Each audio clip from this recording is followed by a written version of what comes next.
أول مشهد من الأنمي بيبدأ وفي شخص بائس مجهول بيجري عشان ينجو بحياته، والدمار والفوضى حوله من كل مكان. وبعدين بنشوف الشخص ده هو ورا موجة من الزومبي، وأثناء الجري بيصرخ ويقول إن هو ده الجحيم وإن دي فعلا نهاية العالم. وبعد كده بنكتشف إن كل ده كان فيلم، واللي كان بيشوفه بطل قصتنا بيشاهد بكل هدوء وبرود أعصاب. وبعد كده بدأ يبص على الوقت زي ما ظهر قدامكم إنه متأخر وإن جوات النوم عشان لازم يروح الشغل بكرة مرة تانية. وبعدين بيقول إنه مش عايز يروح وهو باين عليه التعب والإرهاق. بنشوفه بعد كده وهو نايم في أوضة مليانة بالنفايات والقمامة. وبعد كده نقلونا لثلاث سنوات في الماضي، في الوقت اللي البطل ظهر فيه وهو كيرا تندو متحمس للعمل في قسم الإنتاج، وزملائه بيحيوه بالتصفيق. وفي الوقت ده كان فاكر إنه في شركة المرح مع موظفين ورفقاء طيبين. كان أكيرا مبسوط إنه لقى الشركة والمجال اللي كان بيحلم بيهم. وهنا بدأ المدير يرشد أكيرا لمكان مكتبه الجديد. وفي لحظة ما هو في طريقه للمكتب بيفكر إنه شغال في شركة إعلانات مشهورة وإنه أكيد هيقابل مشاهير. وقبل ما يوصل لمكتبه المدير قال له لو في حاجة مش فاهمها تقدر تسأل كوزوكي اللي هو رئيس القسم. وفي الوقت ده أكيرا ألقى عليه التحية وقال له إنه متحمس للعمل معه. وفي وقت ما هو راجع لمكتبه اصطدم بفتاة شايلة مستندات كتير، وهنا حس بالإحراج وبدأ يتأسف للفتاة بشكل تلقائي. وهو بيساعدها على لم الورق والمستندات بدأ أكيرا ينظر للفتاة بنظرة كلها إعجاب، وتبدأ الفتاة تعرف بنفسها وهي بتعتذر له وإن اسمها أوتيري ساوري وشغالة في قسم المحاسبة وإنها سعيدة بالعمل معاه. أكيرا ما كانش مصدق اللي سمعه وبدأ عليه التوتر والقلق. وبعدين بدأت أوتيري تعرض عليه المساعدة لو عنده أي استفسار عن الفواتير. وهنا ينقلونا لمشهد آخر وفي أكيرا ظهر هو وزملائه في حانة يحتفلوا بيه وعايزين يعرفوا عنه بعض التفاصيل. بدأوا يسألوه بعض الأسئلة وفي واحد سأله إذا كان عنده صحاب بنات أو لأ، فرد عليه بكل سذاجة إنه ما كانش محظوظ في الحوار ده. وهنا بدأ واحد من الموجودين يقوله إنه ممكن يشيل ربطة العنق لأنه مش في المكتب، لكن أكيرا رفض وقال انها بتحسسه بالحماس. وهنا واحد من الموجودين بدأ يقول له ان شكل جسمك حلو واكيد انت بتمارس رياضة. رد عليه اكيرا وقال له انه كان بيمارس رياضة الرجبي. وهنا بدأ يسرح اكيرا وسط القعدة وهو بيبص على ساوري وبيتأمل جمالها. وفي نهاية الليل بدأ أكيرا يشكرهم إنهم سمحوا له إن هو يشاركهم اللحظة دي. وبينما هم بيودعوه وقف واحد وقال إن هم لازم يرجعوا للمكتب. وهنا كانت صدمة أكيرا لأنه ما كانش متوقع الوضع ده. وهنا بيتغير المشهد على بعض الموظفين الكسالى شغالين لوقت متأخر من الليل ولسه أكيرا مش مصدق الوضع. غفى شوية وفاه وبعدين سمع صوت صديقه من جنبه بيسأله قدامه وقت قد إيه عشان يخلص الشغل. ما استناش يحصل منه على إجابة وقال له 10 دقايق كويس. اضطر كيرا إنه يشتغل طول الليل، وكده كان كيرا سهر الليل كله في المكتب وهو شغال لحد ما نام. وفي اليوم التاني يسمع صوت المنبه ويقول إنه لسه مستردش عافيته من النوم. وهو بيسأل نفسه هيرجع البيت بعد كام يوم المرة دي، وهو محبط ومش عايز يشتغل في الشركة دي تاني. وبعدين بنشوفه في الحمام بيغسل وشه ويوبخ نفسه وهو بيقوله إن لازم يكمل في الشغل والمجال اللي اختاره، وبدأ يشجع نفسه. وبعدين بنلاحظ وصوله مرة أخرى للشركة وهو متحمس عشان يبدأ يوم جديد. وهنا يبدأ صديقه إنه يقوله إن في الشركة بعض المزايا الوظيفية، إن في عطل مدفوعة الأجر، وإنه يقدر ياخد أجازة يوم مولده وأجازة للصحة النفسية، لكن ما شفناش حد بيستخدمها. وبعدين بنلاقي اتنين من الموظفين نايمين تحت مكاتبهم وبيتنافسوا على جني أكبر مبلغ من ساعات العمل مدفوع الأجر. وبعد كده بنلاقي كيرا يبدأ يشكر الظروف اللي عرفته على زملاء طيبين. وبعد كده بنلاحظ إن في شخص من أصحابه بيديله علبة شراب ويقول له إن ده العام الخامس ليه في الشركة، مع ذلك ما يبانش عليه. بعد كده بيظهر في المشهد رئيس القسم كوسوكي وهو بيوبخ اتنين من الموظفين عشان بيطلبوا منه المساعدة في حاجات، ويرجع مرة تانية يوبخهم لما مش يستشيروه في حاجة. وهنا أكيرا بيقول بسخرية إنه متقلب المزاج لكن جد خالص في الإرشادات، لدرجة إن الموظفين بيمشوا من عنده وهم بيبكوا. وبعدين أكيرا يقول إن هم هنا مهتمين جدا بصحتهم. وبعد كده بيظهر اتنين بيسخروا من بعض ومن صحتهم اللي اتدهورت في الشغل، وبكده هيكون أكيرا كمل عامه التاني في الشركة. وبعدين بيظهر أكيرا وهو ملقى على كرسيه بيحاول إنه يقوم، وبعدين يبدأ العمل وهو مش عارف إمتى آخر مرة استحمى. وبعدين بنسمع أكيرا بيقول إنه لازم يلحق بقطر اليوم مهما حصل، ولكن بيظهر واحد بيقطع كلامه ويقول له إن تاكاشي ترك العمل وإنه لازم يكمل شغله وإنه قدامه أسبوع عشان يخلص الشغل. وبعدين يقف أكيرا قدام الشباك ويتمنى انه يسقط عليه صاروخ.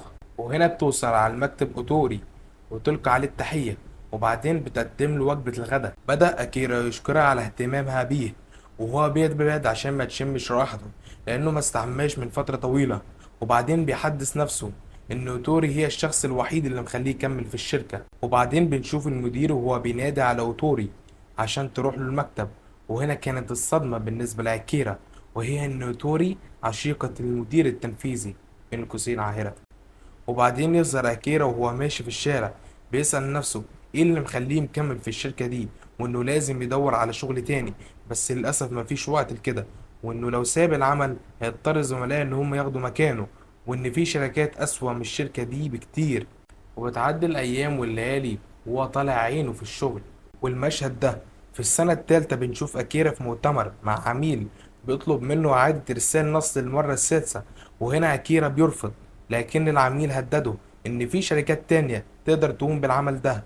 بدأ أكيرا يصاب بالإحباط. وبعدين بنشوف رئيس القسم وهو بيوبخ واحد بسبب تكاسله في العمل. وبيتغير المشهد إلى محطة القطار، وأكيرا واقف حاسس إن الوقت بيمر ببطء، وهو بيراقب القطارات ويقول في نفسه إنه مش محتاج يروح العمل بكرة. وفي المشهد ده بنشوف أكيرا وهو جالس في غرفته بيستغل ساعات فراغه في مشاهدة التلفاز وتناول الطعام. ويبدأ أكيرا يقول في نفسه إنه بيتمنى ينام ما يصحاش تاني بسبب العذاب اللي بيشوفه كل يوم في الشغل. وتمر الأيام وكل يوم هو التعذيب بالنسبة لأكيرا، وهو بينهض يروح العمل بيقضي الأيام هناك، ودايما كان يبكي لأنه رافض إنه يذهب. وفي أحد الأيام غادر المنزل عشان يروح العمل، وأثناء خروجه من المنزل لاحظ إن في بطاقة على الباب فيها تحذير لأنه نسي يدفع إيجار مكان دراجته. بعدين مشي في اتجاه غرفة المالك وهو بيتساءل إذا كان مستيقظ أو لأ. وقف قدام الباب وبدأ يخبط على الباب بس محدش بيجيب. هنا بدأ يشكي إنه يتأخر على العمل، وبعدين ألقى نظر على باب لقاه مفتوح، وإذا فجأة رأى أكيرا مشهد مرعب، وهو إن في شخص بيلتهم امرأة. وأكيرا مش مصدق اللي بيحصل، وفجأة بيتحول نظر الشخص ده لأكيرا، وأكيرا واقف مكانه مصدوم. وفجأة يبدأ الشخص ده بمهاجمة أكيرا. انطلق أكيرا وهو بيحاول هروب من الزومبي، ولما خرج للشارع لقى العديد من الزومبي بيحاولوا التهامه. رجع أكيرا للمبنى مرة أخرى لمحاولة الهروب منهم، وهو بيجري اصطدم بباب اتفتح فجأة. وقع أكيرا على الأرض وبدأت راسه تنزف، وهو مش عارف هل دي كائنات زومبي ولا لأ. نهض أكيرا بسرعة وبدأ في صعود الدرج حتى وصل لسطح المبنى، وهو لسه بيفكر إنه يتأخر على العمل. وبعدين تمكن أكيرا إنه يشوف طائرة بتقع وهي بتحترق، وهنا بدأ يراقب الوضع وهو شايف الفوضى اللي بتحصل. وبعدها أدرك أكيرا إنه بعد الفوضى ديت مش مضطر إنه يروح الشغل مرة تانية. وهنا تولدت داخله فرحة لا توصف إنه خلاص أصبح حر. استمر أكيرا في الجري لحد ما وصل لنهاية الحافة. نط أكيرا لأسفل وهبط بدون أي ضرر، ولما هبط قابل المزيد من الزومبي.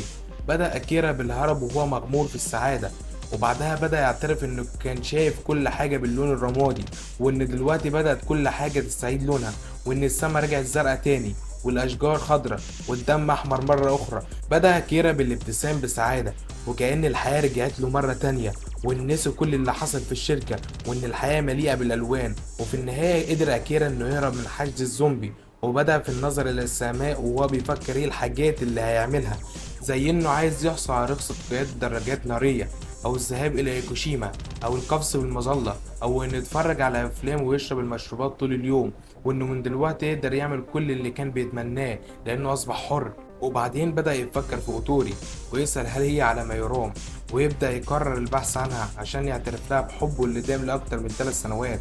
وانطلق بالدراجة بأقصى سرعة، وفي الوقت ده بنشوف إن المدينة منتشر فيها الزومبي. ولما وصل أكيرا بدأ يشعر بالتوتر، وبعدين بدأ يرن الجرس ولكن ما كانش حد بيستجيب. بعدين قرر الدخول لأن الباب ما كانش مقفول، ولما دخل وجد مدير الشركة موجود هناك عند أوتوري بين قوسين العاهرة، وهو بيتحول لنوع جديد من الزومبي. وقرر أكيرا الاعتراف بكل مشاعر الكره المخزنة للمدير ويقدم استقالته لأنه عرف طعم الحياة والحرية. وبعد كده أكيرا ضرب المدير ضربة أدت إلى إلقائه من النافذة، وفي اللحظة دي تمكن أكيرا من رؤية أوتوري اللي اتحولت إلى زومبي. بدأ أكيرا بالاعتراف بحبه لها اللي دام لمدة 3 سنوات. وبعد كده بدأ أكيرا بتوديعها وهو بيجري، وهو بيقول وداعا لحبه الأول. وهنا بدأ أكيرا يخطط لكل الحاجات اللي هيعملها بعد الاستقالة. وبكده تكون انتهت حلقتنا، استنونا في بارت 2.